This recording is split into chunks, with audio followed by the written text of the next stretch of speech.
If you looked around the astronaut office, it's a lot of people that have done very technical things, and they got there because of part of their personality. But the other part we talk about are the soft skills, and some of that is just who you are growing up. And that becomes really important for long duration space flight specifically, like being able to greet each other and legitimately care about each other. And this is stuff that they do look at when they're interviewing. You got to have the technical skills, but the soft skills come out in the in-between times or in the one-on-one interview process or during some of the psychological screening.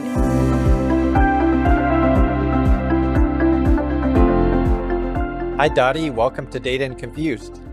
Thanks so much, Glenn. It's great to be here. Such an honor to have an actual NASA astronaut on the show. So tell me about your background and how you came to be a NASA astronaut. Yeah, well, I had always wanted to be an astronaut since I was a kid. Actually, behind me is a paper mache doll that I made in the 3rd grade when my What? teacher asked, "What do you want to be when you grow up?" And but you don't know how to become something, and especially in the reason I emphasize 3rd grade is because that's the year that Sally Ride flew in space in Ah, 1983. okay. And she's the first American woman to fly in space. And that made it feel possible for me as a little girl to think about that as a job. But it would take years before I actually obviously was hired at NASA and flew in space. My route is much different than many astronauts. I studied science, specifically geology at Whitman College, and had done internships and summer research there. And I really saw myself as becoming a geologist. But I also, coming out of Whitman, wanted to do some time abroad. And I wanted to do that with the Peace Corps. So I was hired by the Peace Corps to teach English as a second language in Kazakhstan. But in 1997, right when I was getting ready to go to Kazakhstan, the Peace Corps alerted me that they wouldn't be sending me because of unrest in the country related to them pulling away from Russia. So that was disappointing to me. I tried to see if I could go to a different country, but I think they had placed all their volunteers. And therefore, I was now left without a job, kind of a big deal when you're coming out of college. And also, I didn't have grad school set up that would take some additional time. And I was hoping to use the Peace Corps as kind of a time to reflect on what I really was super passionate about in geology, because I really liked all of the geology. So my parents had been teachers, and I decided that you could get into a teaching program at Central Washington University right at the winter quarter. So I could quickly turn around and get into a program and teach in the United States, kind of with a thought, if I'm not going to teach in Kazakhstan, I could do good work here. And so I did that. I did my student teaching in Union Gap, Washington at a K-8 school, but mostly taught 6th through 8th grade middle school science. And then I was hired at in Vancouver, Washington at Hudson's Bay High School, where I became a 9th grade science teacher. So kind of your general science. I created an astronomy program. So that was about my 3rd year of teaching, because we needed to capture students who were falling out and dropping out of school before graduating. We had a Hmm. 50% attrition rate, which Oh, is wow. just, yeah, Yeah. that's not good. And it was really concerning to us as teachers and educators, knowing that having a high school education is so important for young people's future. So I created this astronomy class knowing that you could help students who maybe failed that 9th or 10th grade science capture their science credits through an astronomy program where you can trick them into studying biology, geology, Making it chemistry, and making it physics. fun too, right? Yeah. Yeah. And Yeah. I tried to make my 9th grade science class fun, but I think that, by calling it something different and also making it sound like a more advanced class, that students were okay with taking it. Yeah, so then I had a curious student in that class ask, "How do you go to the bathroom in space?" This is a really important engineering question. Something that we all have but are afraid to ask. Yeah, Yes. A exactly. question we all have but are afraid to ask, right? Exactly. And I didn't know like the technical answer. I thought I had a pretty good general answer, but I Right. wanted to make sure I was technically accurate. Yeah. So, of course, what do? We look it up on the internet, and that's exactly what I did. And thankfully, is a very common question at NASA, and they had a website that was dedicated to it. So I was able to answer her question, and then also on that same site, because teachers frequent it, they were hiring teachers as part of the class of 2004. And I couldn't believe it because now I met all the requirements. I had been teaching science. I'd been a teacher for over 3 years. And I was like physically fit. So I had to apply. And then the process itself took months, like Yeah. almost a year. But you went to space camp at some point as well. Hadn't you done that? Yes, So I what was did that that. like? Yeah, Yeah. I did that when I was a middle school, or it was still junior high for us. I was 14 going on 15, and it was at US Space Camp in Huntsville, Alabama. And it was awesome. Like this is where I started to kind of put together, oh, this is what you need to study to work at NASA. These are the advanced degrees you need to have. And here's what you might be doing. So while in that week at camp, we pretended like we were astronauts. So I got to pretend like I was a science astronaut for about a 3-hour mission. And then I also, on another mission, was part of the mission control team. And I thought both jobs were very rewarding and interesting.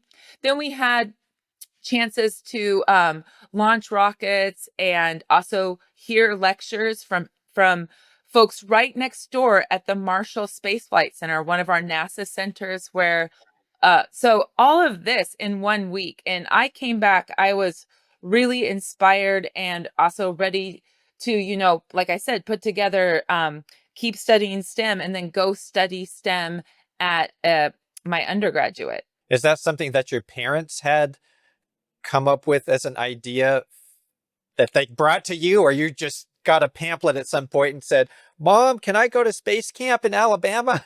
Actually, no, it's different. People knew that I was interested in space, and my sister's sixth grade teacher, I think, gave her the brochure that there was a writing competition. So I wrote the essays as part of this competition for, at the time, it was Martin Marietta, and now we know it as Lockheed Martin. And I entered the competition. I took second place, which got me a really cool t-shirt from NASA, but not the all expense paid trip. But my parents saw that I was willing to, take time, write. I wrote 2 essays, and so they said I could go to space camp, and they funded it, but I had to do it over my spring break because they're former teachers as well, and they didn't want me to miss school. Awesome. Yeah. And I understand too, you're the first space camp alumni to actually become a NASA astronaut. Yes, and now there's a whole chain of astronauts that have also gone through the space camp there in Huntsville. Yeah, that's incredible. Just to think of all the kids that have gone through space camp down through the years, right? And then, you Go on to know, become astronauts. yeah, as you said, sort of the stars aligned for you at the right time. So, Yeah. No, it's like I said, it's a very different journey than many astronauts, and I feel very fortunate to have had it all align. But I try to emphasize that with young people that sometimes out of things like setbacks, right? Like not getting to go to Kazakhstan really felt like a big setback. Like I was super disappointed and like really maybe slightly depressed for like about a month as I really tried to struggle through like what am I going to do next? And then once you start kind of like recognizing, well, I can't sit here in disappointment, like I need to take action, then by making that decision to go and become a teacher, then I started, feeling good about my direction and getting really behind it. I really enjoyed my pre-service work. So yeah, we say make lemonade out of lemons, and I really tried to do that. I mean, when I look at, stories and pictures of astronauts, you guys always look like you're having fun. Oh my gosh, the whole time. Yes. And I Even think like there's the mundane tasks are pretty fun. but I think there's something special about that because you're in a high pressure situation. There's a lot of stress to be able to perform. Obviously, it's extremely dangerous, but yet there's sort of this, I don't know, this looseness and this um there's a certain mentality, a psychology that seems like it's part of the NASA culture. Would that be fair to say? Well, I think we've done so much training for different types of failures and how to react to failures, whether they're really critical big ones or just small mistakes. We learn how to work and try to trap our own mistakes. So when you initially get to space, I was concerned, right? Like I didn't want to make mistakes, but then you have to kind of remember, like you are going to make mistakes, just don't have them be big mistakes. And then I think you kind of have this playfulness a little bit. Like, obviously, we take serious what we're doing, but we also know that we can't take ourselves too seriously. And so like when my friends were out doing a spacewalk, I mean, that's a really highly technical time. And there's not room to make a lot of mistakes there. Like, you need to be accurate and be careful, but we did have time for, like, little inside jokes or recognition of the people that had helped us train, and that, I think, helps you also be more relaxed. Like, if you're so tense and you're so focused, you could actually be more likely to make mistakes. Again, we train in, like, really amazing simulators, but also we train in a T-38 jet. That is, the jet that is used with our military and has been since the late '50s, early '60s to train fighter pilots, and by being in um that jet, we learn about taking the risk seriously, but also how to manage risk. And of course, in the T-38 we make sure to have fun as well, but we take weather and preparation and all of that very seriously. So it all translates over to when we're flying, and I think it shows up as, yeah, we're kind of playful and having a little, smiles and all this stuff, because you can't help but not be happy looking back at Earth or looking into the depths of space. But at the same time, you've trained to really watch and know when to not joke around, when to be very precise and help each other out. How much of that do you feel was just part of your character anyway? That you just, because I'm sure they psychologically screen people and, they obviously can't know everything about you, but is there a certain type that they're looking for, or how much of that can be trained? I think that part of my background of just who I am is and a lot of astronauts are type A people, right? Where we work really hard, and like as a teacher, I always like wanted to be prepared and maybe a little over prepared. So, you have backup plans or things you can pivot to, because when I was teaching, we didn't have all the fancy technology. So you had to, like, be ready for the VCR not to work, or, your lab equipment to break, and then you have to pivot. So I think that's just like part of who I am. And I would say that if you looked around the astronaut office, it's a lot of people that have done very technical things, whether they've been in the military or doctors or engineers or scientists, and they got there because of this part of their personality. But the other part we talk about are the soft skills, and some of that is just who you are growing up. And that becomes really important for long duration space flight specifically. So even though my mission was 15 days and not considered a long duration space flight like those to the International Space Station, I would just say, like, those soft skills matter, like being able to greet each other and legitimately care about each other. And this is stuff that they do look at when they're interviewing. You got to have the technical skills, but the soft skills come out in the in between times, or in the one-on-one interview process, or during some of the psychological screening. And so that part does start to come out, and we want people that are different, right? Because Hmm. we solve problems in different ways. So you don't want to have the Okay. exact same type of Right. Right. personality, Yeah.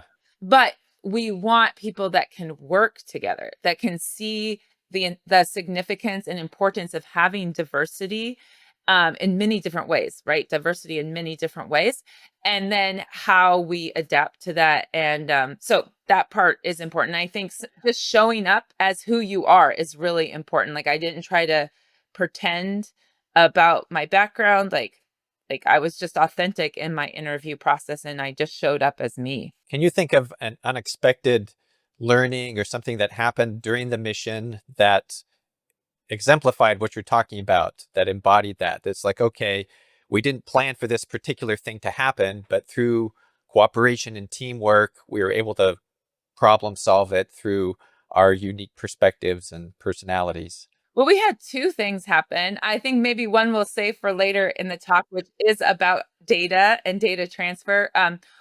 Right from the start, but we didn't know until we were on orbit and we opened our KU band antenna, and the KU band antenna could not transmit or receive high data, which we needed.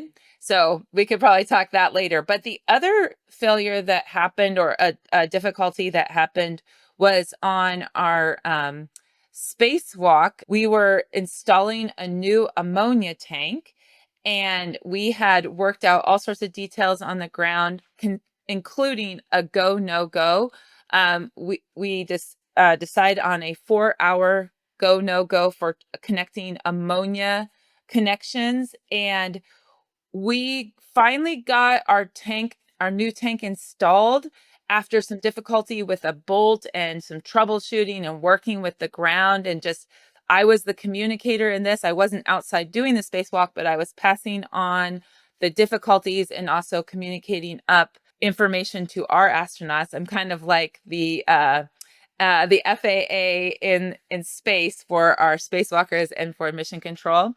But anyway, we got to that go no go time of 4 hours, and we had to come in. Oh, well, actually, what we did is do some additional work outside to make sure our site was safe and secure.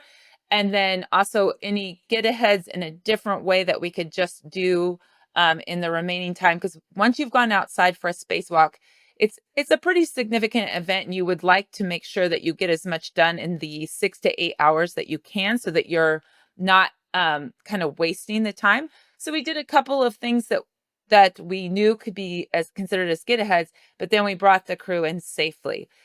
And then our ground team had to completely rewrite a new third spacewalk that allowed for the connections of these ammonia hookups, and then changed the order of what we had planned to do for that third spacewalk.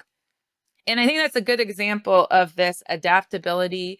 And we know the skill sets we can, even when you don't train like something like this, we're very adaptable, and we relied on each other as a whole team, from the ground and those engineers all the way up to our spacewalkers. And I think that just shows that, like, even when we do the best of planning, we have to be adaptable and respond to the actual conditions, not have such a big ego that says, oh, I'm going to get this done, because that could put others at risk. If you bring ammonia at a high concentration into the space station, you can kill the crew, right? We Right. have a lot of safety measures to make sure I that doesn't imagine. Yeah. happen. Yeah. Yeah, but I mean, there's a reason we had that go no go time decided on well in advance. And it's also why people follow their instructions. So, and getting instructions from me, we trust each other, right? So no one says, oh, you're just a teacher. No, they knew that I had done all the training in the pool too, and literally was their backup. So they trusted me. So they listened to my voice. And when I said, we got to do this, they did that. And why did I say that? Because I trust the ground. And so you've built up this whole train of trust and confidence and ability to rely on each other. So I think all of that demonstrates kind of what you're asking about, which is that we have to be adaptable. We have to use those soft skills and the technical skills all in one. Yeah, that's amazing. And I think that is a perfect example of what you're talking about, the teamwork. And I hadn't, I mean, I guess you think about it, but you don't really consider, at least I don't, that the people on the ground, right, are as much part of the crew and the team because they have whatever more people, probably a lot more computing resources and just other things they can bring to bear to help you with whatever difficulties that you're presented with. Yes, the ground is often the overlooked team, but they are the much bigger team, and they work round the clock while we're in orbit on these shuttle missions, and pretty much all the time they're working on around the clock, and they really do provide the resources that we need. And again, we as astronauts, a lot of times we try to give some shout outs to that because we couldn't do it without them. And I would imagine that the majority, if not all, the technology that you have is really bespoke, right? It's made, for NASA to do the thing that NASA needs to do, whether it be the information systems, the computer systems, the robotics, everything else. Is that accurate? Mostly, so for the vehicles, like when I'm talking about like the antennas and stuff, yes, those were all made for NASA by different contractors. But we do use some commercial off-the-shelf equipment. So the laptops that we use as interfaces to a lot of our systems, especially on the space station, were just commercial off the shelf. Some of them had to be adjusted because they interface with the very technical part of the space station. Um, but then others, the other ones don't, they're on a LAN. And so they can have way more flexibility, and they're separated, um, uh, for the very technical reason of like the space station, we don't want anything to ever control it other than the right people controlling it, which can sometimes be astronauts, but is mostly the ground. But there are some places where astronauts can help step in if needed. But on the wireless or also the connected landline or LAN, we can use these commercial off the shelf. In fact, more and more we're seeing tablets being used and a lot of things like that. And so and another example would be like our cameras. We get so many cool cameras, both from Canon and Sony, to take just incredible photos. So there's some commercial off the shelf pieces, but then other parts are definitely made specifically for NASA. How much training um, did you need to specifically do just for like running the tech? It depends on which crew member you are. I got more training because I actually worked with our local area network providers for the space Okay. station. And So you were so like tech support in a way for I the was crew. for Yeah. some things, because I knew how it had done a lot of it. I mean, we get basic training on everything as astronauts. And then for the shuttle side, I also was part of the crew setting up and taking down the computers that we would interface with. And so again, I like myself and Stephanie, we were like the computer gurus. So we got some additional training. I think like our pilot and commander Jim and Dex were like our camera people. And Dex, our commander, is just like a really fantastic photographer. So he had a personal investment just because he's already a good photographer. Jim became quite a good photographer because of doing all that. So when you are assigned, you get aspects of the mission that you'll do a little bit additional training in. And for me, it was on the computer side. How much information security, like how did you guys handle information security? In some ways, you think it would be very basic because it's just like, well, it's only the people here that have physical access to things. But I'm sure you had special procedures, special protocols just due to the nature of the sensitivity of NASA in general, maybe anything particular about your mission. I know maybe some of this is classified, but is there anything that you can share that maybe stood out to something? It's just like this was a novel way to be able to handle, information security in space. Yeah, I mean, something I remember from the shuttle that took me a little bit to understand why we had it, but then I understood that during the shuttle days, right, there was 135 shuttle flights, And of those, of course, 133 come back, go up and come back down. And that's a lot of those early on were military flights or doing really technical things with releasing of satellites.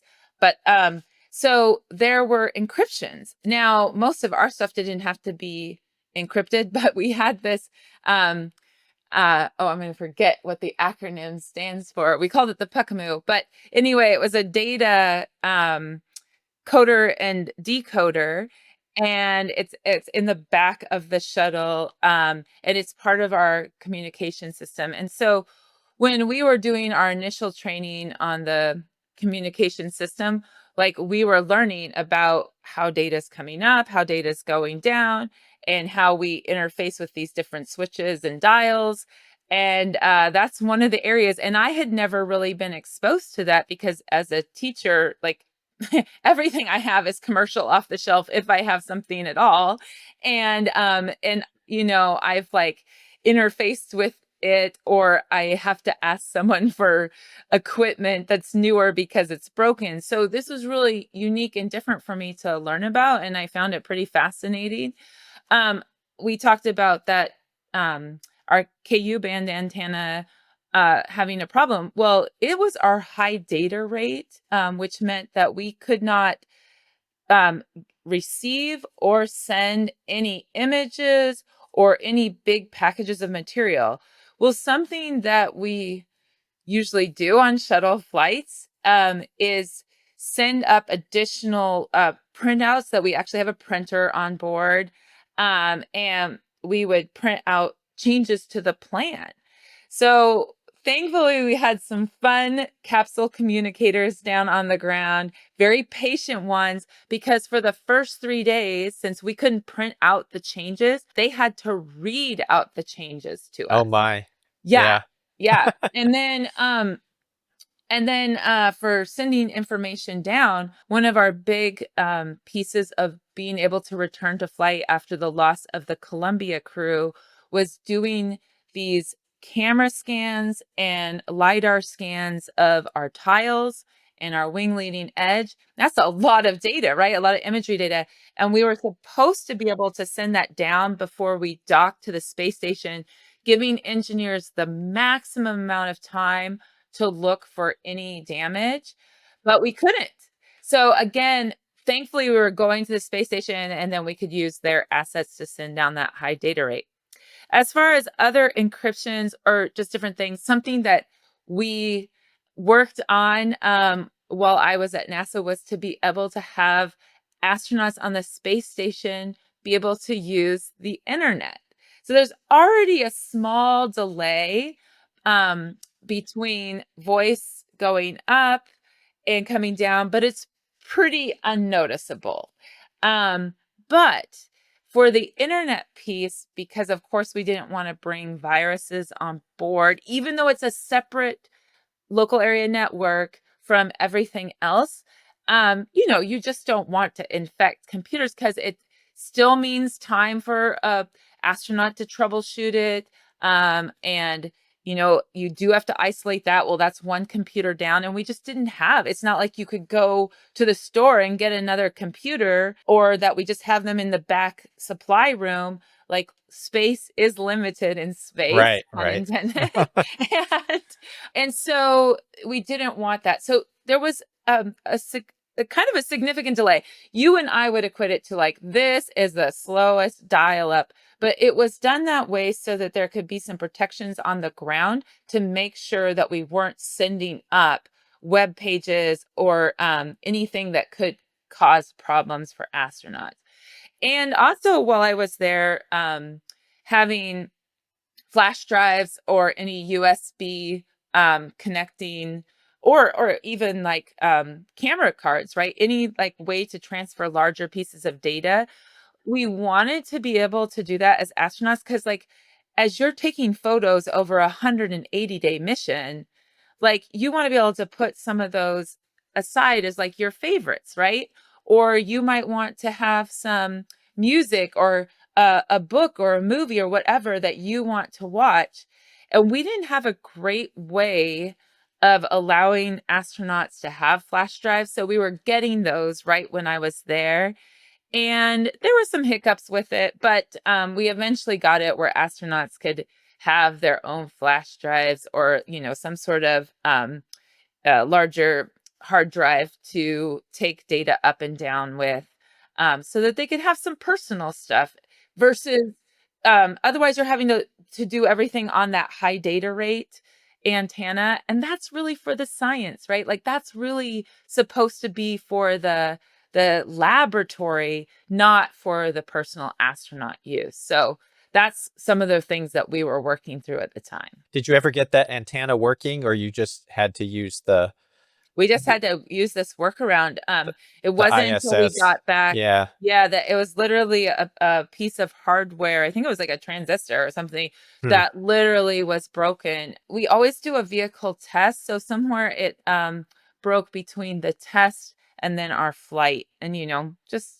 sometimes things do break. And again, this points out we have primary systems and secondary systems, and the KU band antenna was a secondary system, although it had taken on a primary function in this safety piece after the loss of Columbia.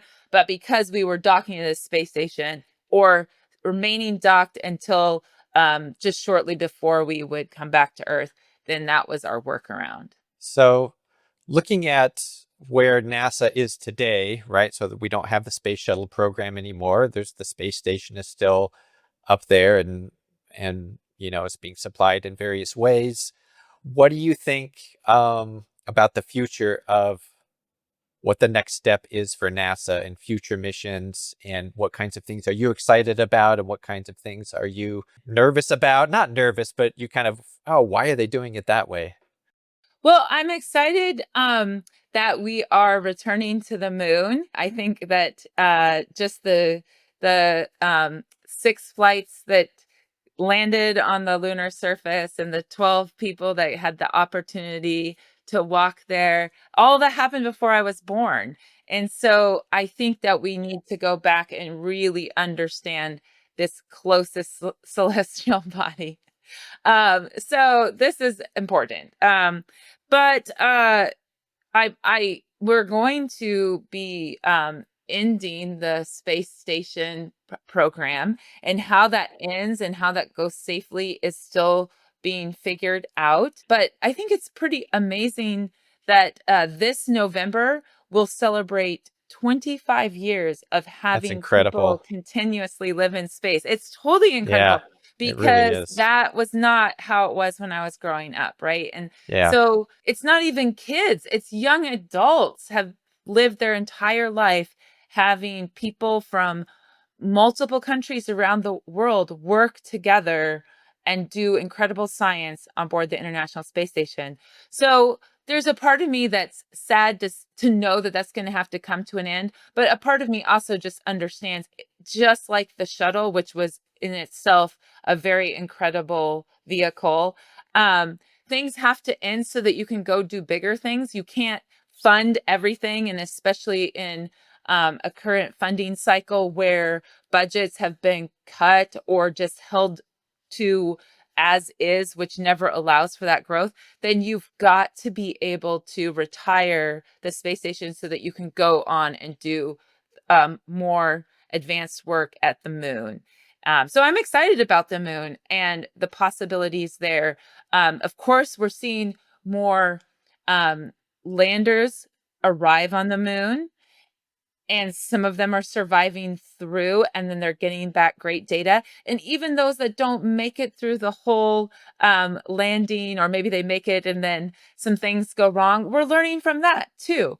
But I think the important piece is when we send humans, again, because of that adaptability, we're and the bigger team that we bring, um, the team that's back on the earth, then we can solve the problems in a more real time and be kind of creative there. So I'm looking forward to humans going back to the moon. How important is it to have humans go? Because now we're entering this new AI era. Robotics is becoming better and better. Technology's getting better. How important is it to send a person, that we have an astronauts actual, and not just robots going there. Well, I think that we'd have to look at the data. So, but in the past, when humans are involved directly in missions, they get more attention and viewing. And that was definitely the case with the Apollo missions, although at that time, robotics was not, I mean, we obviously were sending out probes into space, but we were not, we weren't doing what we are now. And we're seeing, people are excited. We get excited when we land on Mars, or we have returns back from comets and asteroids. So humans still remain engaged, and they recognize like this is hard. They recognize that the information that we're getting back from these missions is critical for us understanding our solar system and the planets and how we exist around this very average star. Like there's so many stars like ours. So why aren't there more Earths, right? Or maybe there are, but we don't know how to detect them. So by being able to figure out how our solar system works, can we understand and find others? But I think if we still looked at when humans fly on a vehicle versus just when we land things as robots, I think that humans still win. Now, that's just from the like, how important is it to the humanity back on Earth?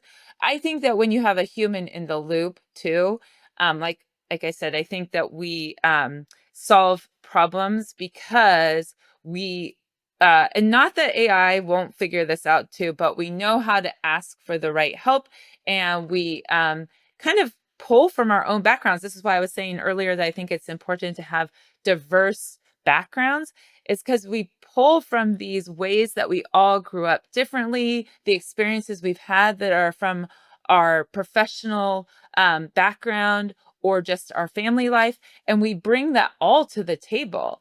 And that's just training that wasn't even specific for NASA, right? And that becomes important at many times.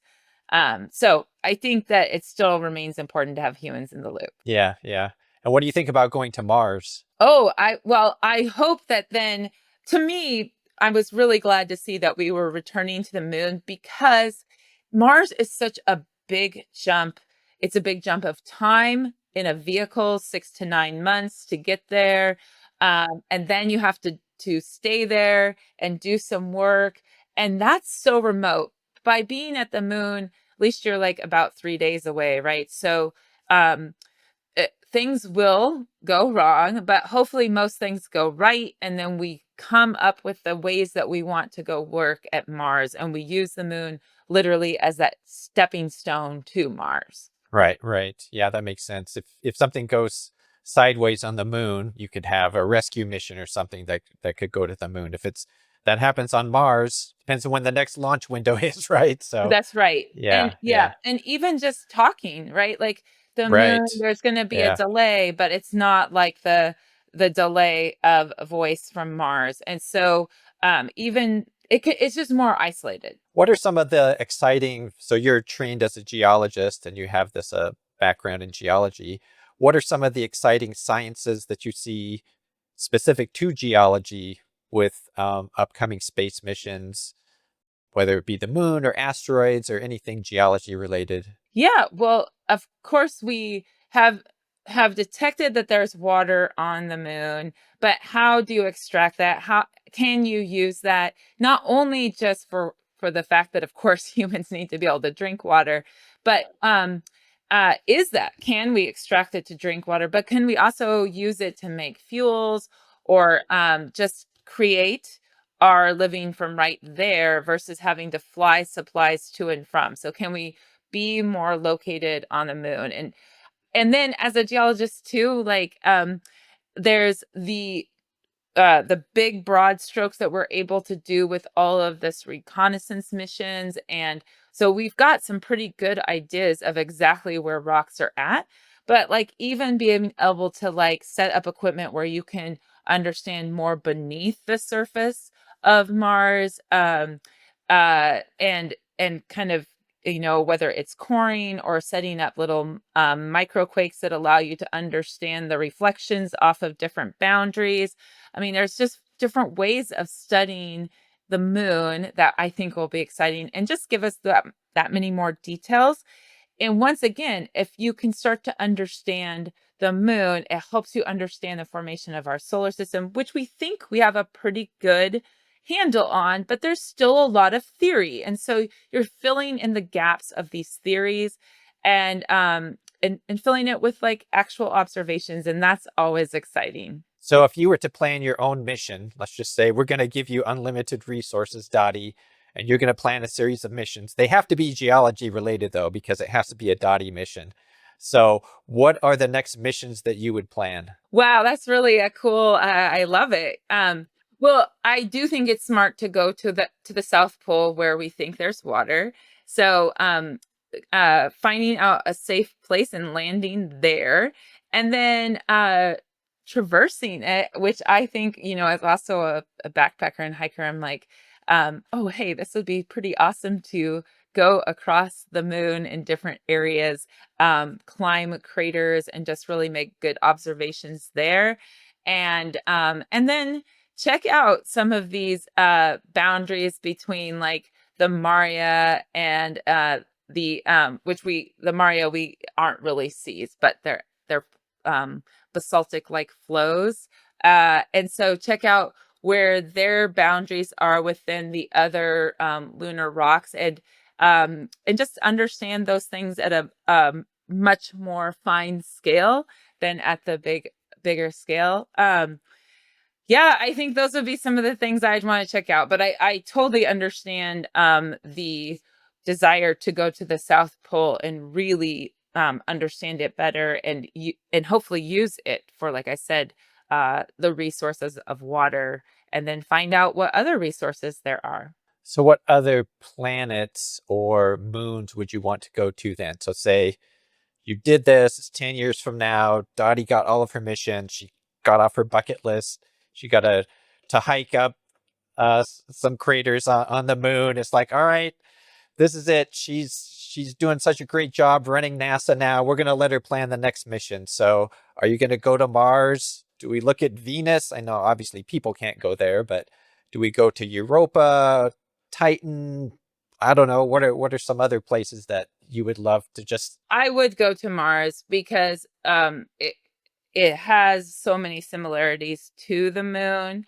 But going to both Europa and Titan, we're in the process. NASA is in the process of sending vehicles back to these locations. We've done reconnaissance at them. Now we want to understand more. And Europa is like a frozen world, and that probably also isn't maybe great for humans yet. We need to understand. So that's why you then this is why having robotic missions or having cool flyers go into the atmosphere like of Titan. There's another project working on that. These are big deals, and they help us and inform us and allow us to make decisions of what is smart to go uh, venture to and what is not. And so I think at this point, that's still too far out there. There was also a possibility, and this is something that we were talking about when I was doing my NEMO mission, which is a NASA Extreme Environment Mission Operation, was going to a near Earth asteroid, a NEA. NEAs are different than the asteroid belt between Mars and Jupiter. Near Earth asteroids actually do have paths that come close to Earth. And again, if we're looking for resources and we decide at the moon, okay, it might be pretty smart to make fuels or to use rare earth elements that are on these like other stony bodies versus here on Earth where it causes damage and brings up lots of things that are not good for people in the environment they're at, or it has not, we treat people non-humanely to get to these resources.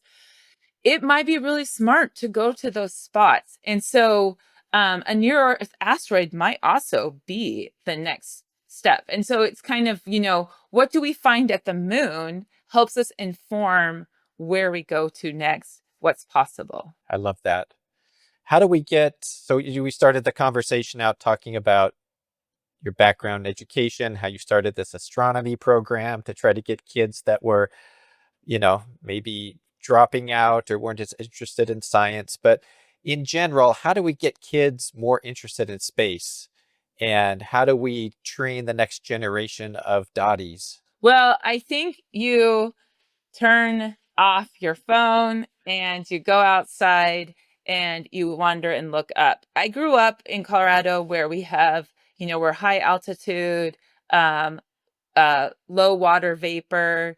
Fort Collins is kind of bright light pollution, but if you get away into the mountains, you can see just so many incredible stars, the Milky Way. And like growing up, my parents were always having us look up. It wasn't hard. Like if we weren't looking down at tablets or televisions. I would look down at books because I was really into books too. But looking up was just part of as a car ride. We'd be driving along. I could easily pick out Orion and many other uh, obvious constellations. But I think we want to look up with purpose and help kids understand.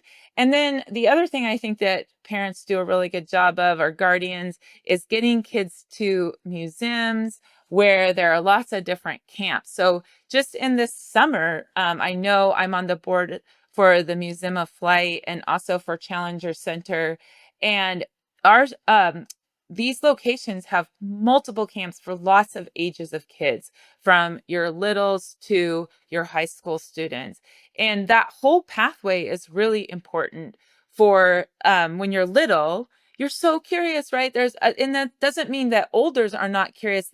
Their curiosity is starting to hone in on some things that they're specifically focusing on. But when you're little, you're curious about a lot of things. And this is a great way to capture kids' attention and get them thinking about what is a rover? How do they work?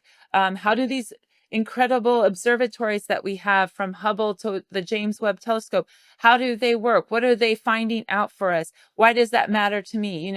And you get excited when you're little and you start doing activities with it, right? And it's all age appropriate, and then it just builds you up through the years to where you come away. Some of these programs, like I know through the Museum of Flight, there's the Washington Aerospace Scholars, and I'll be talking with some of those students next week. And they're high school students who have spent their fall and winter taking courses online, like modules online. And then they get to come together with students from across the state of Washington and actually do their own type of mission. They're going to do a Mars challenge. So they're assigned to teams. They have to plan to go to Mars, and each group, whether they're like the logistics or they're the lander team or whatever they all have to think through this.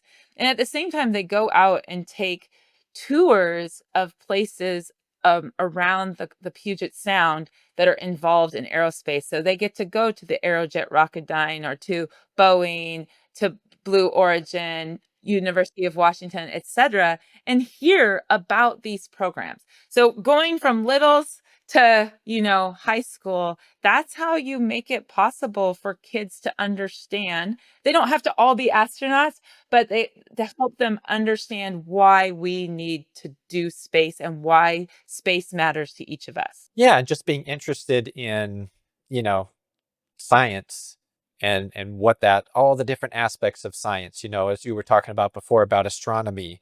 There's so many different things that come into play when you're talking about astronomy, right? There's physics, there's biology that you talked about, there's of course geology, chemistry, everything really comes together when you're talking about space and science. Yes. And I am not an expert in all those places. And that's what's also cool, is that others can be experts in those areas and you can just go delve in more. I Well, there's think so much to learn. You're always learning, right? yes, Yeah. exactly. And it makes me curious all the time. Is there's any books that you would recommend, or any Any resources that you've come across lately that really get you fired up about science or anything technology? I usually try to read something that's it's about like that's real, right? Like about history. So I have read several of the biographies or autobiographies of different astronauts through time, including First Man about Neil Armstrong, and then also the book of Sally Ride. I think both of those are really well done and give me insight into both of those astronauts. I did have the privilege of getting to meet both of them, but briefly. So I didn't get to ask all of my questions. And so I like reading things like that, but also I like reading science fiction. And I'm excited to see that Andy Weir's Hail Mary is coming out in the future. I enjoyed that book. I have to say that still The Martian is one of my favorite books of his. So And I I read also that one. I didn't read. I haven't read Hail Mary, but Okay, yeah. so I think I'm gonna have to reread Hail Mary just before the movie comes out. I always like to make a comparison, and I also like his other book Artemis, which is about the moon.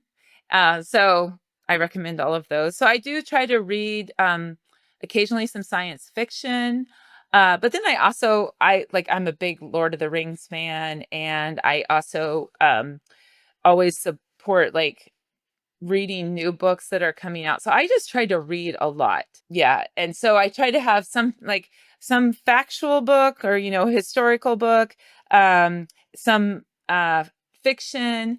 And when I read fiction, I try to like mix it around because I know this may be surprising, but the genre of sci-fi is not always my favorite because I don't always feel like people have done a good job researching it or understing it. Or maybe I don't want to bend the You're rules of like, science. that's not real. That Yeah, couldn't I think happen. maybe I've been to space. so I really do appreciate when then there's well done science fiction. So, what is some well done science fiction? Either movies or shows or some books that, like, you're like, hey, they got this right, or I really like how they explain this. Yeah, well, I mean, the 3 that I mentioned by Andy Weir, I really like those 3. I really enjoyed the first Dune book, actually Dune 1 and 2. Um, it's pretty amazing the description of the suit that they wear to recapture water. Water is critical for us on the space station. And I was just like, I was so impressed with the description of that system. I was like, that is so much like our space station and how we recapture water, or just thinking about the criticality of water. So I loved it. I really love those 2. And I thought the movies, I haven't seen the older version of the movie, so I thought the most recent movie I thought was really well done. It Oh, just, I like Station 11. okay. I read that years before our pandemic. At the start of our pandemic, I was like, "Oh my gosh, this reminds me of Station 11." So, Did you ever watch The Expanse or read any of the Expanse books? no, I need to do that. So I'll have to add that to my list. Yeah, that one is, I thought I felt the most realistic in terms of how things would happen in space. Ooh, They have okay. Yeah, they have some space battles and stuff, and there's Oh, Earth, Mars, and the Belt, and they have these different factions. So awesome. yeah, that's a fun one. And then from just a sci-fi standpoint, it's not really space related. Have you ever read Hyperion by Dan Simmons? No. Yeah, that's All another right. one that just like they feels like they got, it's fantasy, of course, but it's like he really understood the science and like just imagining what the internet and how these different things would be connected. I don't know. Ah, Yeah. Neil cool. Stevenson is another one. You ever read any Neil Stevenson? I don't think so, no. Okay, he has one called Snow Crash. Yeah, I haven't That read was that. yeah. So I'll have to do it. Okay. So going back to the topic of AI, so have you used a lot of AI first of all, and what do you think about it just in terms of from an educator standpoint and looking at how students are using it for good and not so good? Well, it's not going away. So, I taught as an adjunct professor or a temporary professor the last 2 years at the UW Bothell in a first year student course. And the first year, ChatGPT had just come out, and I hadn't used it. And our biggest thing was like we really wanted students to understand how to do their own research and how to do their own critical thinking. And so I had just asked the students, I'm not opposed to you using it. We're not going to use it yet because I haven't played around with it. I don't have experience with it. I don't want it to do the work for you. So when we came to our projects that had to be a written paper or also a presentation, like it's pretty at that point, it was still pretty obvious if something was not done by a student themselves. But then I felt like that's not a very good way of teaching. Like I did it as a reactive because I hadn't had a chance to use something and I wanted to understand it more. So then I was like, well, I need to go use it. And I also read a book about teaching with AI and how to present it to students and how to have them understand how different algorithms work, why different interfaces are good for AI, what they're good for, what they're not so good for, and then how to give better prompts and really how to use it as a tool versus as a stand-in for yourself. And so I started using it that way. And I found that as like a tool, as like a kind of treating it like a resource assistant or a research assistant, that I was getting better at what I wanted it, but it wasn't getting in the way of critical thinking. I guess that has been my concern, is that the reason why I was able to do a lot of things in my life is because I did the hard work of learning. But there's some things that, like my sister always points out, because she's a calculus teacher and she's younger than me. Comes in And the they family started then. Yeah. yeah, and they started being able to use TI calculators, but I had only been able to use just a scientific-based calculator when I was taking calculus. So a lot of stuff I still did was hand drawing things and figuring things out. And she said, "Well, it's a tool, right? Like having the TI is a step up tool, and you spend a lot of this like rote stuff, but that's not really calculus. That's like falling back to simpler math. Like once you get to the calculus point, then let the calculator do the rest." And I thought, oh, that's interesting. So it's kind of the same way with AI. Like I know what I'm looking for. I need help with it. I want it done in a more efficient way. This way I can do things faster. But I also have to use that careful lens of this isn't always the right answer. And it's funny that you asked, a couple of us were having dinner last week, folks my age and older, and they're using some AI in their work. And they're like, here's an example. Like they knew the answer to a question of, what was the IRS tax bracket for 2025? And AI gave them the wrong one. And they're like, no, I know what the right one is, right? So AI has just given them the wrong answer. So they said, no, that's not quite right. Try 2025. And it took multiple, so it wasn't efficient. I think it's important to reiterate that it's a tool. It can help us. There's some great things it's good at. And then there's some times when it's wrong. And how do you know when it's wrong, right? And getting kids to think about those things. And it's the same way with the internet. So we were just starting to use the internet when I was in college, and it can't know everything. Sometimes there was something to be said about going to the library and looking things up and finding actual resources there too. So Just because it's on a MySpace page doesn't mean it's the truth. Yeah. that's right. Yeah. That's right. Yeah. But I don't think that we should not use it, but I just want us to make sure that we still teach critical thinking, and we have students know when to use it and when not to. And also, quite frankly, from the standpoint of sustainability, I'm not sure that we want a lot of it. It uses Right. a lot of Oh, it's water resources and crazy. land It is resources. absolutely crazy how much resources it uses. Yeah, and speaking of water, I had just learned, I wasn't aware of this, And I should be, because my business is doing technology and data centers. We have data centers in Dallas and different places, but for these GPUs, right? The brains of the The computer. brains of the computer that power Yeah. everything, right? It needs to be water cooled, not just water cooled. It needs to be like drinkable water, right? Yeah. It needs to be clean water. So, all right, we're putting up these big AI data centers in Arizona. Water, drinkable water, is a precious resource. You're using it on data centers and AI. Are you crazy? But yeah, that's what we're doing. Yeah. No, and so this is so again, it's having kids understand that there's the science and the data, and to just think critically, right? Like that it doesn't make sense to do that, right? But yet we are doing it, if it makes sense or not. And yeah, I mean, back to the calculator thing you were talking about. I think the big challenge that I'm still trying to wrap my brain around is, even when these calculators came out, they're so powerful, they can do all this stuff. They always got the answer right? Because they're like, it's deterministic. You put in a math problem and it will always give you the right answer, because that's what it does. It's deterministic system, and that's what we're used to computers doing. I punch in this and it will always give me this answer out. Now we're entering this new realm where it's stochastic now instead. It's non-deterministic. It's creative. It can just make stuff up and hallucinate and whatever. It's just and which can be great, because it's piecing together all these little bits of information it has and perhaps putting them out in a new creative way. But we're not used to interacting with computers in this way.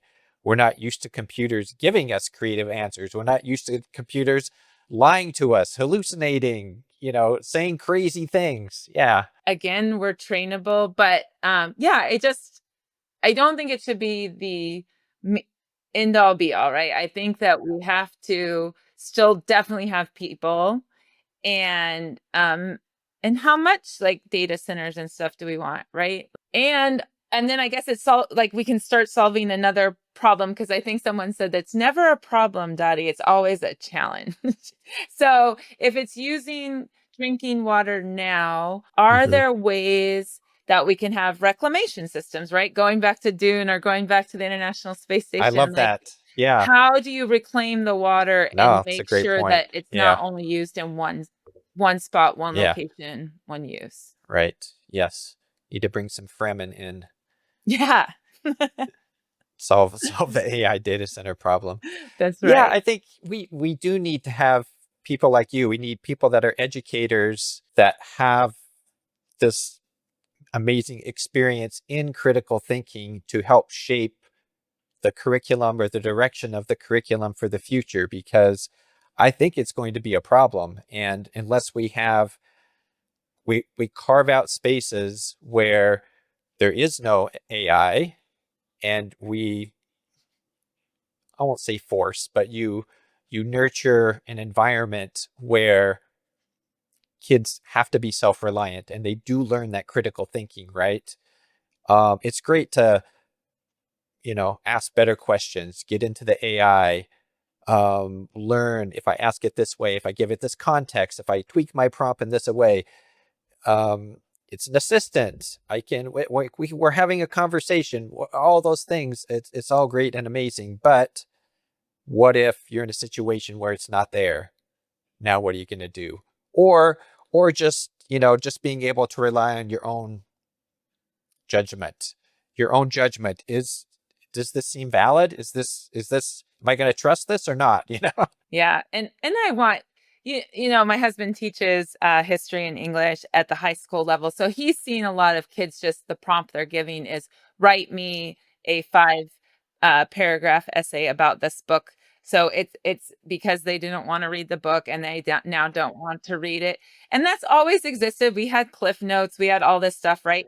So the workaround there is exactly like what you're saying, which is he just then says, okay, if we're not going to actually think critically when given the opportunity over time, I'm just going to do timed essays inside the classroom, Yeah. old school, write it Yep. on a Here's your blue paper. book. Yep.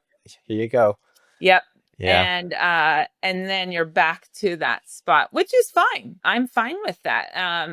Timed essays have a place. but I think he was trying to leave room, right, for research and other things. But, if we have to go back and do some of these, because you do need to have the ability to think critically and to have a base level of understanding so that, like, yes, you can recognize what to do with AI and how to interact with it. Are there some things that you see in the area of robotics that you're excited about? So I know you mentioned earlier, I can't remember the acronym for it, but you did the NASA mission, but you also did like Oh, the Nemo mission. yeah, the Yeah. Nemo mission. Yeah, you went underwater. And so there's obviously a lot of things that you're doing Yeah. with robotics and arms and whatever with that. But what are some cool new advances that you've seen around that? Yeah, well, essentially having a robot as an assistant too, right? Like when I was thinking about being on the moon, and if you want to travel, sometimes you want to travel with a pretty robust assistant, maybe not C3PO and R2D2, but maybe like that. And a little bit more made for the terrain. And but the cool thing is, I mean, they could analyze, like if you wanted to do quick analysis of a rock that you picked up, you could give it to that. It could be quickly analyzed with some machinery on it, or it can help you carry stuff and bring tools along. So there's like many different things that um the same rovers that we're seeing like that and being used on Mars, they just move very slowly because a lot of these commands have been human driven. That is a place that AI has been looked at of giving more information that way, and that it does eliminate some people on a shift, but at the same point, that can save. That doesn't necessarily mean like elimination of a job. It might mean that person can now go work on a new mission that's going out to like Titan or to Europa, right? Like these newer places. And we're pretty good with Mars. So why not have AI write like the drive algorithm based on, I mean, they've got pretty good maps in front of them. If tell it where you want it to go, and AI can start iterating those things for you. So I could see that being a really useful. One of my students shared with me about this information, about this being a true possibility and being tested out. And I thought, that's so cool. That seems like a good use. And that gives us the chance to do more exploration with that creative person and have a good use of AI too and get information back to us. But yeah, so I think like with robots and AI, you can see where they can be super good assistants and even do some of the work alongside you that you can't do because you would need to go back to a laboratory or use a specific type of machinery, but they could have all that stuff compactly put inside of them, just like they do right now as they're roving around on Mars. But you're speeding that up and you're interacting and bringing in the creativity of a human being too. So that gets me pretty excited. As far as like so this is from the past, but still being used and improved upon. So the robotic arms that we use, like on the space shuttle and on the space station, they have ways of dampening out a lot of inputs that we would put hand inputs in. But you don't want a lot of oscillation of an arm or something. So there were ways to dampen that out. And these very precise movements, a medical doctor in Canada was watching this and realized like we could use this and do brain surgery with that. And so that has been used. That's one of those like advancements of this piece of big equipment, and the way we were using was also able to improve life back here on Earth and help do really precise brain surgery where you can't have like even doctors, trying to be very calm and move their hands, like still have maybe some tremors or, just like jerking movements, and then you can't have that. So having that dampened out through a robotic arm that's then doing the surgery, I think that's pretty amazing too. Yeah, yeah, that is cool because you can just, you know, make sure that the procedure is just going to go, according to plan, basically, and the human can still be there. Oh, if some unexpected thing happens, but yeah, just be able to map all those things out. Yeah, I hadn't thought about that for brain surgery, but I think all kinds of surgeries now I see there's whole businesses that are, bringing that automation and robotic type things to hospitals. So yeah. Yeah. Well, and in this case, the hands were doing the inputs. So as the doctor is still doing the surgery, it's just that their hands aren't in the brain, it's the robotic arm in there. So yeah, pretty amazing. So what kinds of things are you working on now? So you've started your own, or you've had your own consulting business. So tell me about some of the projects you're working on. Yeah, so I do things from all different age groups, still like go out and do education aspects, speaking to young people, especially I do some, of course, volunteer work on nonprofit boards. So, like I mentioned, I'm going to be stepping into the vice chair role and then eventually the chair role for the Challenger Learning Centers. And these were started very quickly after the loss of the Challenger crew when I was a little girl. And the amazing thing is these centers allow young people to come in and have like a real experience of feeling like they're a part of a mission, whether as the astronaut or they also get to be the mission control. But at these same centers, they're also a STEM hub. So they don't just do the simulation mission. They also do other STEM activities and help students prepare for just a better understanding and foundation in STEM. So I'm on that nonprofit. I also my alma mater, Whitman College. I'm also the chair for the presidential advisory board there, where we just do a lot of work to make sure that the experiences that we had as students are still available, if not better, more, so much more Right, enhanced. right. So I really enjoy being on that and mentoring. I do a lot of mentoring of probably juniors and seniors before they're coming out of Whitman. And then I go out to companies too. I have done trainings for a few hours to like a whole day training talking about leadership, right? And what it looked like when I was at NASA in my own training, and how all NASA astronauts go through a similar type of initial training called astronaut candidate training, or ASCAN training, as we fondly called it.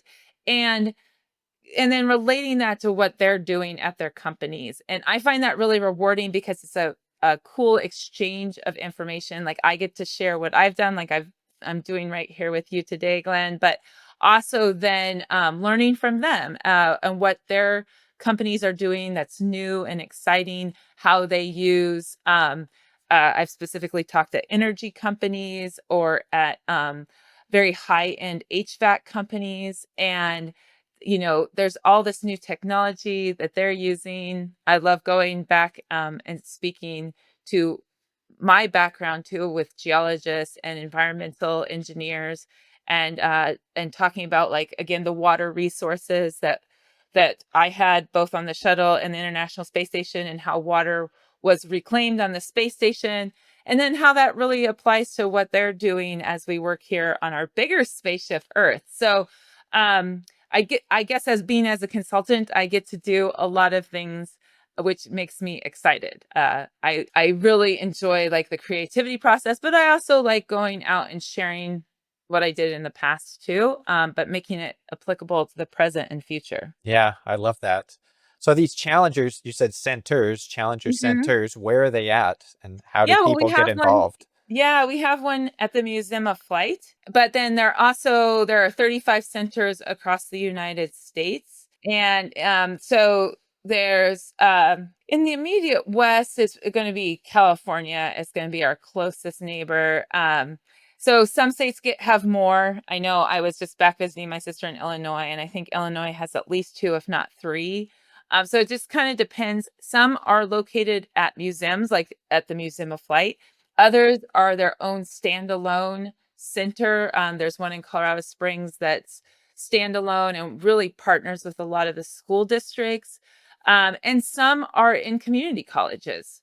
I've gone back to Michigan where we built one in a community college. And that really makes sense. Like when we were talking about the pipeline of students, here you've got students at the community college that can teach the young people, And then those young people work their way up and come back to the community college and use that as their next, launch pad for them to go off into their big careers. So it's kind of cool, the different places that we locate these centers. So your autobiography, what is the title going to be? Well, I have been kicking around something. I don't know if this is not an adult one. I've thought of something for kids, but where can I go do number 2? And I love and it. the reason I've been kicking this idea around is because, of course, the question of like, how do you go to the Right, bathroom right. in space? But then when I lived underwater, that was a whole other challenge of going to the bathroom out in the ocean, but underwater, because we were living at a Right, habitat right. Same 65 feet problem. down. Yep, yep. Yeah. And then I just recently climbed Mount Rainier Oh, with my wow. family. Okay. And I didn't do number 2 in the crater, but there's a procedure if you have to. But I just thought, okay, I feel like I've seen a lot of unique places. And then why this matters. I want kids to understand, like, of course, it's so normal. And this is a great creative question. And it actually has some really interesting answers.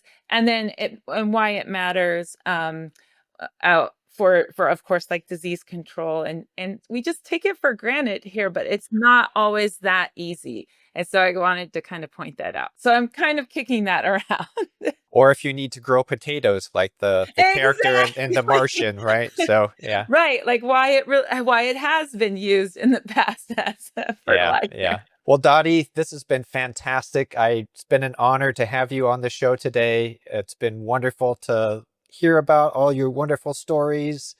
Thank you so much. I really appreciate it. Oh, thank you for asking. I'm so glad you did, because this was really fun, and I don't talk AI a lot. Like, it's not actually my expertise, but Right. I'm trying to use it. So thanks for asking me, and also Yeah, about data too, because yeah, yeah. that's something that I think that, well, it's obviously so important for what we did at NASA and still do at NASA, and no one ever really asks about it.